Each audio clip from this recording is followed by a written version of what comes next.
माणसाच्या जीवनात जर विचार केला तर क्रोध किंवा राग यांचा काहीच उपयोग नाही. आजपर्यंतचा विचार केला तर क्रोधाने बऱ्याच माणसांचे नुकसान झाले आहे. अशा या क्रोध आणि रागावर नियंत्रण मिळवण्याचा उपाय. क्रोध आणि रागावर नियंत्रण मिळवण्याचे अनेक उपाय आहेत. त्यातला दुसरा उपाय म्हणजे इच्छाशक्तीला आवाहन करा. क्रोधावर नियंत्रण करण्याच्या दृष्टीने इच्छाशक्तीस आवाहन करा. क्रोध निरुपयोगी आहे हे समजून घ्या. आपण रागावतो तेव्हा कदाचित दुसऱ्याला इजा करीत नसालही, पण आपण स्वतः मात्र इजा करीत असता. गीतेतील एक ठिकाणी म्हटले आहे, आपण स्वतःचेच मित्र देखील आहात आणि शत्रू देखील आहात.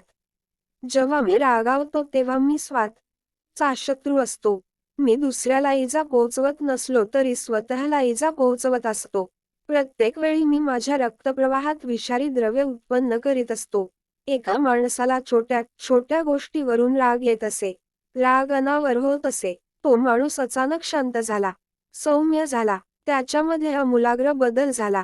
त्या माणसाला राग आणण्याचे काम एका व्यक्तीला दिले की काहीही करून त्या माणसाला राग येण्यास भाग पाडायचे. त्या व्यक्तीने त्या माणसाला राग आणण्यास अनेक युक्तिवाद केला, पण त्या माणसाला कसलाच राग आला नाही. शेवटी त्या व्यक्तीने त्या माणसाला झालेल्या बदलाचे रहस्य विचारले. तेव्हा तो म्हणाला, मी रोज सकाळी उठतो तेव्हा विचार करतो की आजचा दिवस परमेश्वराने स्वच्छ कोऱ्या पाठीसारखा निर्माण केला आहे. माझ्या पुढे दोन पर्याय आहेत, एक क्रोधित होणे किंवा क्रोध न येऊ देणे. मी त्यातला दुसरा क्रोध येऊ न देण्याचा पर्याय स्वीकारतो आणि स्वतःला आठवण करून देतो, मी न रागवण्याचे ठरवले आहे, त्याचे मी पालन करणार आहे. काही झाले तरी मी माझ्या मनावरचा ताबा जाऊ देणार नाही, किमान आजच्या दिवशी तरी.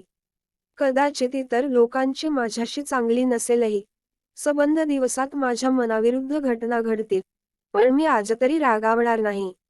मनावरचा नियंत्रण शिथिल होऊ देणार नाही. कदाचित उद्या मी रागवेन सुद्धा, पण आज निश्चितपणे नाही. अशा पद्धतीने सराव करून मी माझ्यावर ताबा आणलाय. क्रोधाचे न होण्याचे आपल्या इच्छाशक्तीस आवाहन करणे आवश्यक आणि आठवण ठेवून कृती करणे महत्त्वाचे. एकदा आपण संकल्प केला की त्याची पूर्तता करणे, बांधिलकी ठेवणे हे आपले कर्तव्यच ठरते. खरंच क्रोधावर विजय मिळवून जीवन आनंदी, सुखमय व शांत जगता येईल.